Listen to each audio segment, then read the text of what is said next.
Hello and welcome to online study best plus. मैं हूं Amit Shukla. Public administration public ad की series में आपका बहुत बहुत स्वागत है। जो आज हम पढ़ेंगे वो थिंकर्स बहुत सारे, तो जो मैंने प्लेलिस्ट बना दी है उसमें कई थिंकर्स मैं ऑलरेडी आप पढ़ा चुका हूं। आज जो मैं थिंकर आपको पढ़ाऊंगा that is Chester Barnard.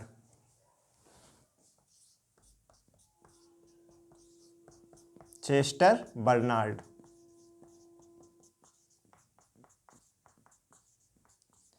Chester Barnard की जो थ्योरी है उसमें हम लोग बेसिकली जोन ऑफ इंडिफरेंस के बारे में जानते हैं और इनका कंट्रीब्यूशन क्या है। चेस्टर बर्नार्ड वो पहले व्यक्ति हैं जिन्होंने अथॉरिटी के बारे में एक न्यू आइडिया दिया, एक नया विचार दिया कि अभी तक ये माना जाता था कि जो अथॉरिटी होती है, जो कमांड देने का राइट होता है, जो ऑर्डर देने का राइट होता है, वो सेंट्रल के पास होता है, इसलिए अथॉरिटी उसके पास होती है, राइट। लेकिन इन्होंने उसके जस्ट उलट कहा कि अथॉरिटी वो नहीं जो केवल ऑर्डर दे, बल्कि अथॉरिटी वो है जो ऑर्डर एक्सेप्ट करे, क्योंकि वो सबऑर्डिनेट होता है जो आपकी अथॉरिटी की वैल्यू को डिसाइड करता है, राइट। तो जैसे कि सभी थिंकर्स ने कहा कि जो अथॉरिटी होती है वो जो सुपीरियर होता है, बॉस होता है, मैनेजर होता है, उस पे निहित होती है, जबकि चेस्टर बर्नार्ड का कहना है कि अथॉरिटी टॉप में नहीं बल्कि जो लोअर लेवल पे हायरार्की पे काम करते हैं लोग, उनके पास होता है, राइट। तो उन्होंने अथॉरिटी के एक नया ही विचार दिया और इससे रिलेटेड एक कॉन्सेप्ट है जिसे हम लोग क्या बोलते हैं, जोन ऑफ इंडिफरेंस। तो जोन ऑफ इंडिफरेंस क्या कहता है कि जब ऑर्डर कोई सुपीरियर किसी सबऑर्डिनेट को देता है, whenever an order is given by the superior to the subordinates it may have various consequences. इसके कई परिणाम हो सकते हैं, जैसे number 1, subordinate may accept the order, जो सबऑर्डिनेट है वो ऑर्डर को एक्सेप्ट कर ले।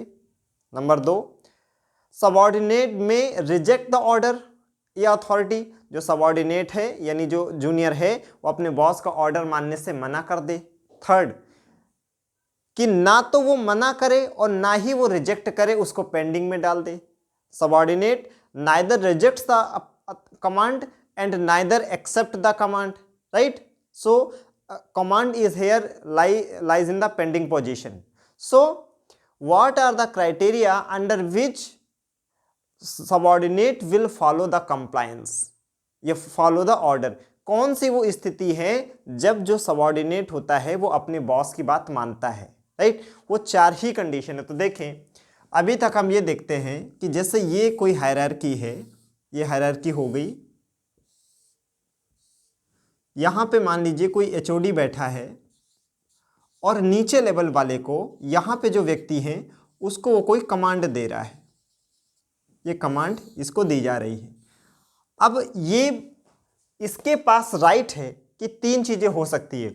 हो सकता है कि जो भी उसे कमांड दिया गया है उसको वो एक्सेप्ट कर ले, जो सबऑर्डिनेट है। हो सकता है कि वो तुरंत ही उसे क्या कर दे, रिजेक्ट कर दे। और हो सकता है कि ना तो वो एक्सेप्ट करे ना रिजेक्ट करे, बल्कि उसे पेंडिंग में डाल दे।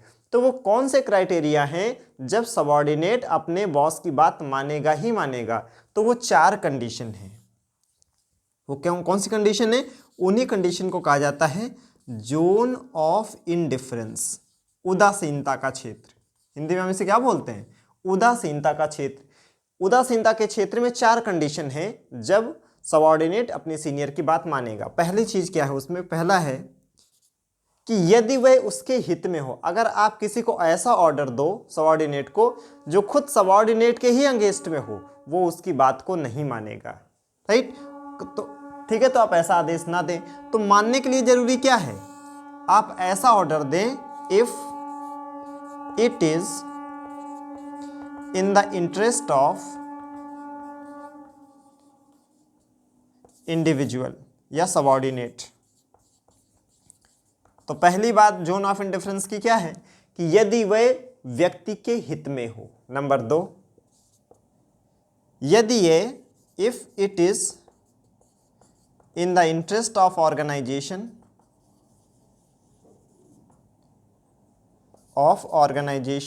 यदि वह जो आदेश है वो नंबर 1 हो गया व्यक्ति के हित में हो, दूसरा है वो संगठन के हित में हो, तीसरा if order is properly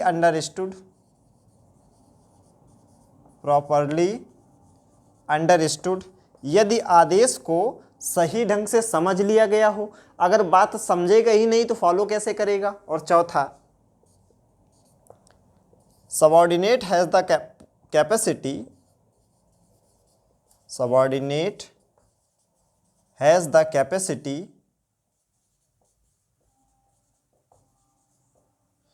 to comply the order.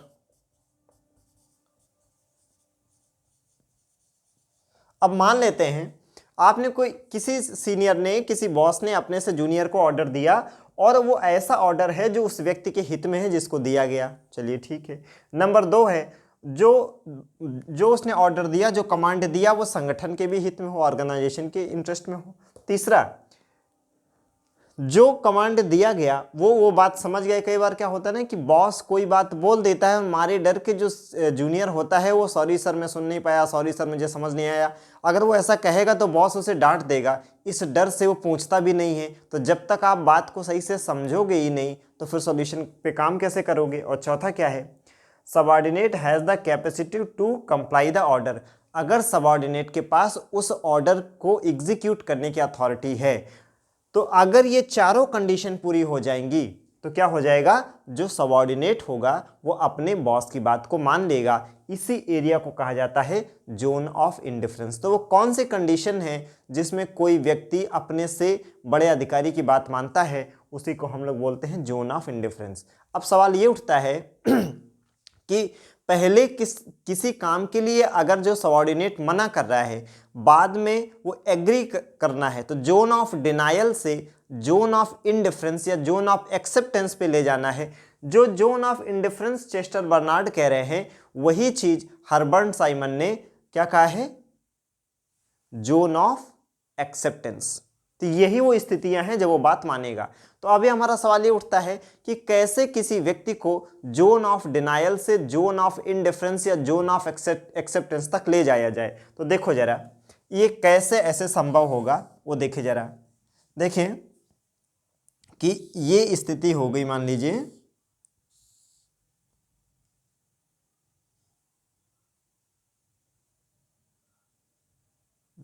ये, ठीक है। तो ये जो स्थिति है ये है जोन ऑफ डिनायल की, जोन ऑफ डिनायल। यानी आप क्या देख रहे हो कि इस ट्राइंगल में जो जोन ऑफ डिनायल है वो बड़ा है सॉरी, और जो जोन ऑफ इंडिफरेंस है, जोन ऑफ इंडिफरेंस या जोन ऑफ एक्सेप्टेंस जो है वो छोटा है। यानी संभावना इस बात की ज़्यादा है कि सबऑर्डिनेट ऑर्डर को मानने से मना कर देगा। और दूसरा हम लोग डायग्राम बनाते हैं जिसमें हमको ये दिखाना है कि ज़्यादा चांस है कि वो बात मान जाए, ज़्यादा चांस है कि वो बात मान जाए।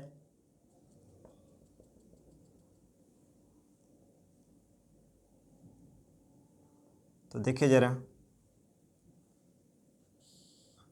अब ये है हमारा जोन ऑफ डिनायल, ये है जोन ऑफ डिनायल, और ये जो बड़ा वाला है ये है zone of indifference, zone of indifference या zone of acceptance.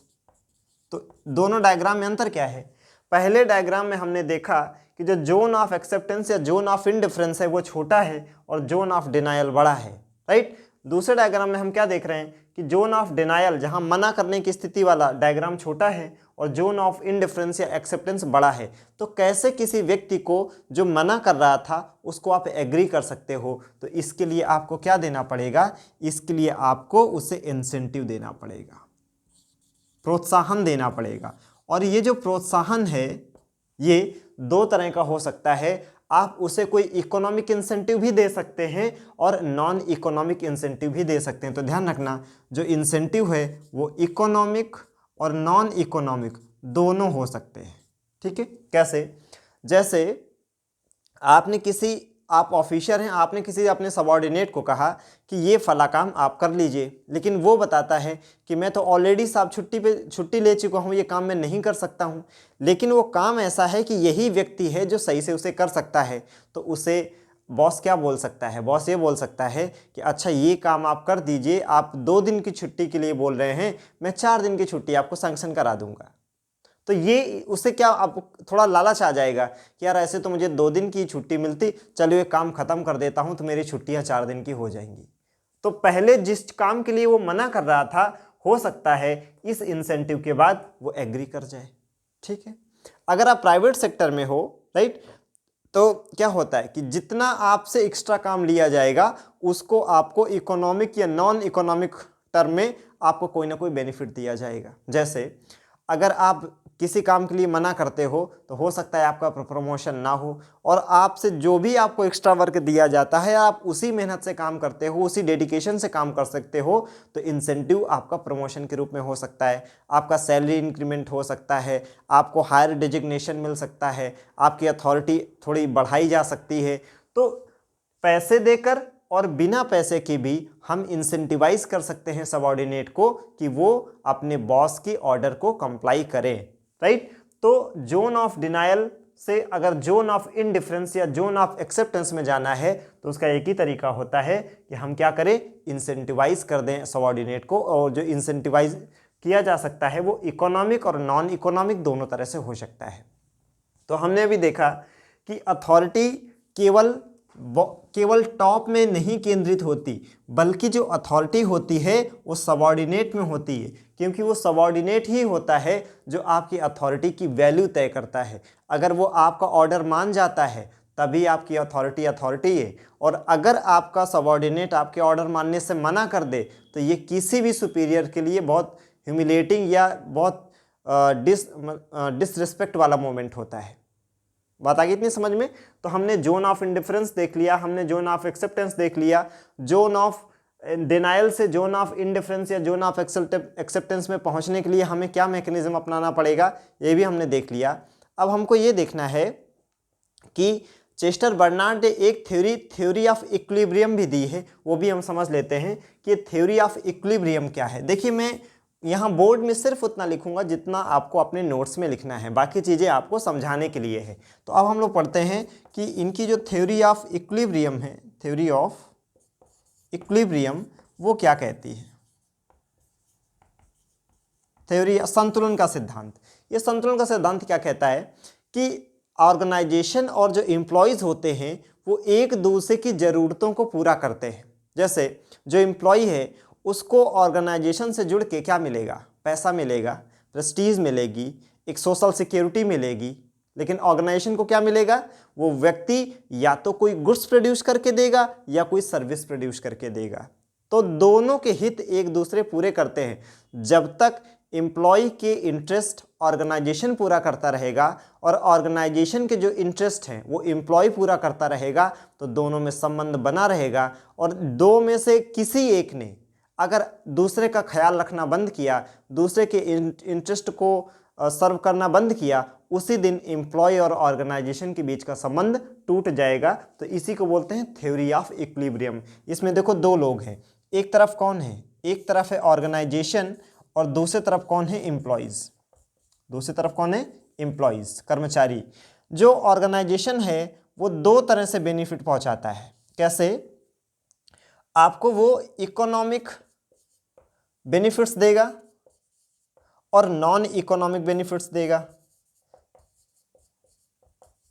Economic benefits में क्या हो गया कि जैसे आपको वो सैलरी देगा, ऑर्गेनाइजेशन में काम करोगे तो सैलरी मिलेगी, इंसेंटिव मिलेंगे, बोनस मिलेगा, ये आपके इकोनॉमिक बेनिफिट हो गए। नॉन इकोनॉमिक बेनिफिट में क्या हो गया कि जब आप किसी ऑर्गेनाइजेशन में प्राइवेट हो या पब्लिक हो, जब आप हायर अथॉरिटी पे जाते जाओगे तो समाज में आपका स्टेटस भी बढ़ता चला जाता है।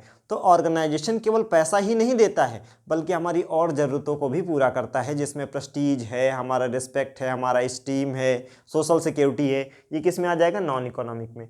अब ये जो एम्प्लॉय है ये क्या देगा, तो जो एम्प्लॉय है वो या तो कोई गुड्स देगा प्रोड्यूस करके या कोई सर्विस देगा प्रोड्यूस करके। तो देख हम यहाँ से क्या देख रहे हैं कि दोनों एक दूसरे को कुछ ना कुछ दे रहे हैं। ऑर्गेनाइजेशन इकोनॉमिक और नॉन इकोनॉमिक बेनिफिट्स दे रहा है in terms of salary, incentive, bonus, in terms of Prestige, respect, steam, right. और एम्प्लॉय बदले में क्या दे रहा है, कोई गुड्स या सर्विस प्रोड्यूस करके दे रहा है। तो जब तक ये एक दूसरे की ज़रूरतों का ख्याल करते रहेंगे तब तक ये इक्विलिब्रियम बना रहेगा। और जैसे ही किसी एक ने दूसरे का इंटरेस्ट सर्व करना बंद किया, उसी समय यह संबंध टूट जाएगा। इसे हम लोग बोलते हैं थ्योरी ऑफ इक्विलिब्रियम। इसका मतलब क्या हुआ, इसका मतलब ये हुआ कि ऑर्गेनाइजेशन इस बात का ख्याल रखे कि हमारे एम्प्लॉयज़ की नीड्स क्या हैं, उसके एक्सपेक्टेशन क्या हैं, वो किन उम्मीदों के साथ में हमारे संगठन से जुड़ा है। और जो काम करने वाले एम्प्लॉय हैं वो भी इस बात का ध्यान रखें कि हमारा ऑर्गेनाइजेशन जो हमें सैलरी के रूप में, इंसेंटिव के रूप में, बोनस के रूप में या हमें एक प्रेस्टीज के रूप में जो भी चीज़ें हमें दे रहा है, तो फिर ये हमसे चाहता क्या है। तो दोनों को ही एक दूसरे का ख्याल रखना होगा, तभी तक ये रिश्ता बना रहेगा। तो इन बातों से तो आप ये भी समझ गए होंगे कि जो चेस्टर बर्नार्ड हैं उनके अकॉर्डिंग क्या है कि organisation is a social creature, कि ऑर्गेनाइजेशन एक सामाजिक प्राणी है।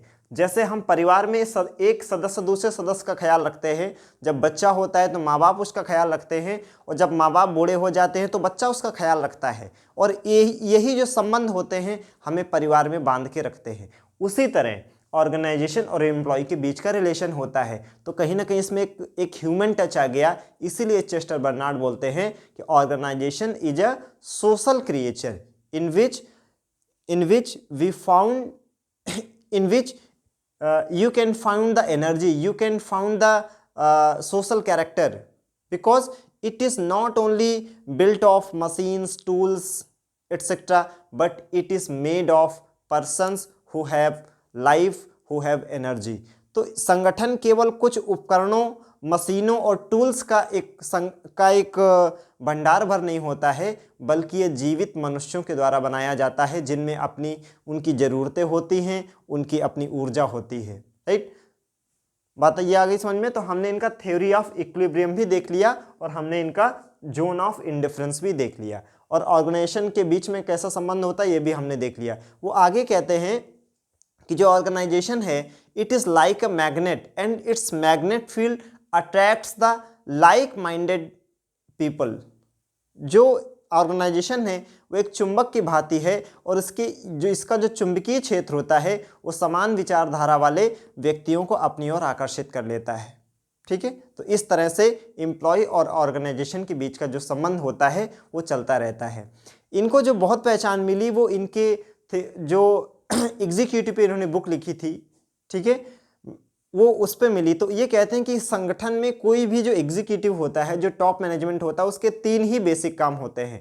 तो 3 main function of any executive या any management in the organization. तो 3 basic features of any executive, वो क्या है? पहला हो जाएगा basic function of executive.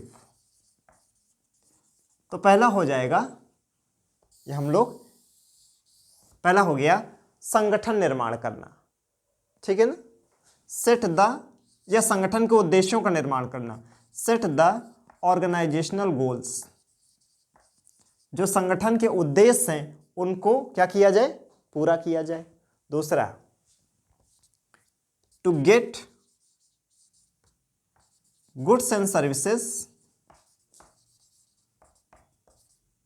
From employees, जो एम्प्लॉय हैं उनसे क्या प्राप्त कर लिया जाए? वस्तु और सेवा प्राप्त कर लिया जाए।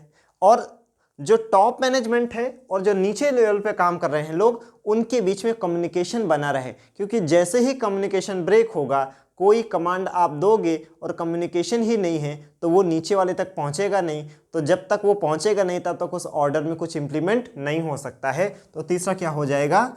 Maintaining the communication, maintaining the communication. तो किसी भी जो टॉप मैनेजमेंट होता है या एग्जीक्यूटिव होता है, उसके 3 मेन काम होते हैं। संगठन के उद्देश्यों को परिभाषित करना, तो जब तक ऑब्जेक्टिव नहीं क्लियर होगा ऑर्गेनाइजेशन का, तो कैसे वो बताएगा एम्प्लॉयज़ को कि भाई हम जब आप हमारे संस्थान से जुड़े हैं तो हमारी ये आपसे अपेक्षाएं हैं, आपको करके देना है। दूसरा, to get goods and services from the employees. ऐसा एटमॉस्फेयर क्रिएट करो कि हमारे जो एम्प्लॉयज़ हों वो खुशी खुशी ज़्यादा से ज़्यादा प्रोडक्शन करें और ज़्यादा से ज़्यादा सेवाएं उत्पादित करें। तीसरा, ये सब होता रहे इसके लिए ज़रूरी है कि जो कम्युनिकेशन है वो प्रॉपर जो बना रहे, तो मेंटेनिंग द कम्युनिकेशन। तो इनकी जो 3-4 बेसिक बातें हैं वो क्या है कि पहली चीज़ अथॉरिटी जो होती है, जो अथॉरिटी होती है उसके बारे में इन्होंने जो संबंध बताया कि अथॉरिटी केवल टॉप लेवल पे होती है, ऐसा नहीं है, बल्कि अथॉरिटी तो लोअर लेवल के पास होती है, क्योंकि वही वो होता है जो डिसाइड करता है कि ऑर्डर मानना है कि नहीं मानना है या पेंडिंग पे डाल देना है। कोई सबऑर्डिनेट कब ऑर्डर मानेगा? जब वो ऑर्डर जोन ऑफ इनडिफरेंस में हो या उदासीनता का क्षेत्र हो। इसी जोन ऑफ इनडिफरेंस को हर्बर्ट साइमन ने जोन ऑफ एक्सेप्टेंस कहा। तो कोई ऑर्डर कब माना जाएगा? जब वो 4 कंडीशन पूरी करे। पहला क्या है? If it is in the interest of individual या सबऑर्डिनेट, यदि वह उसके हित में है जिसको दिया गया। If it is in the interest of organisation, यदि वह संगठन के हित में है।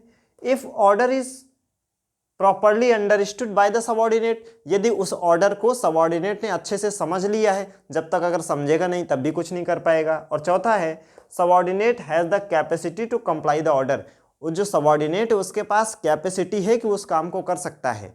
हो सकता है कि ये तीनों हों किसी में, लेकिन जिसको ऑर्डर दिया गया उसके पास वो काम करने की क्षमता ही नहीं है, तब भी ऑर्डर नहीं पूरा हो सकता। अगर ये 4 पूरी हो जाएंगे तब जो सबऑर्डिनेट होगा वो अपने बॉस की बात को मान जाएगा, यानी तब जोन ऑफ डिनाइल से आप कहाँ पहुँच जाएंगे? जोन ऑफ इंडिफरेंस में। तो यही 4 शर्तों को हम लोग बोलते हैं जोन ऑफ इंडिफरेंस। अब जोन ऑफ इंडिफरेंस जो वो तक पहुँचने के लिए, जोन ऑफ डिनाइल से जोन ऑफ इंडिफरेंस तक पहुंचने के लिए आपको इंसेंटिवाइज करना पड़ता है। कोई इंसान कब तैयार होगा काम करने के लिए? उसको जब ये लगेगा कि जो मैं सेक्रीफाइस कर रहा हूं उसके बदले में जो मुझे इंसेंटिव मिल रहा है या तो मेरे सेक्रीफाइस के बराबर है, वो ज़्यादा है। तो आप मैथमेटिकल टर्म में कह सकते हो कि जब इंसेंटिव की जो वैल्यू होगी वो ग्रेटर देन और इक्वल टू सेक्रीफाइस होगी, यानी जो कर्मचारी जब आपके ऑर्डर मान रहा है तो किसी चीज़ का त्याग कर रहा है, ठीक, तो आप उसे इंसेंटिव दोगे। तो मान लें कि अगर वो छुट्टी पे जा रहा है और आप उसे कह रहे हो कि ठीक है, हम कभी आप जब बीमार होंगे तो हम आपकी छुट्टी कंसीडर कर लेंगे। तो ये तो कॉमन सी बात है कि जब बीमार होगा तो छुट्टी कंसीडर हो जाएगी, तो कौन सी बड़ी बात है, वो काम के लिए तैयार नहीं होगा। फिर आप उसे बोलते हो कि नहीं नहीं, आप मैं 2 दिन की जगह 4 दिन की छुट्टी दे दूंगा। अब उसे क्या लगता है, यार मैं जितना त्याग कर रहा हूँ उसके एवज में मुझे कुछ ज़्यादा मिल रहा है, ठीक है, वो तैयार हो जाएगा। तो हमने क्या थ्योरी ऑफ इक्विलिब्रियम देख लिया, हमने जोन ऑफ डिनाइल से जोन ऑफ इंडिफरेंस के बीच का तरीका देख लिया, हमने जोन ऑफ इंडिफरेंस क्या होता है ये देख लिया, हमने ये देख लिया कि अथॉरिटी कहाँ निहित होती है, और हमने ये भी देख लिया कि किसी भी ऑर्गेनाइजेशन में जो एग्जीक्यूटिव होते हैं उनके बेसिक फंक्शन क्या होते हैं। तो चेस्टर बर्नार्ड के द्वारा जो इम्पोर्टेंट जो हमें थ्योरीज पता होनी चाहिए, जो कॉन्सेप्ट पता होने चाहिए, वो इतने ही थे। बाकी जो हम लोग नेक्स्ट वीडियो डालेंगे वो किसी और थिंकर का होगा। आई होप आप इससे बेनिफिट ले रहे होंगे।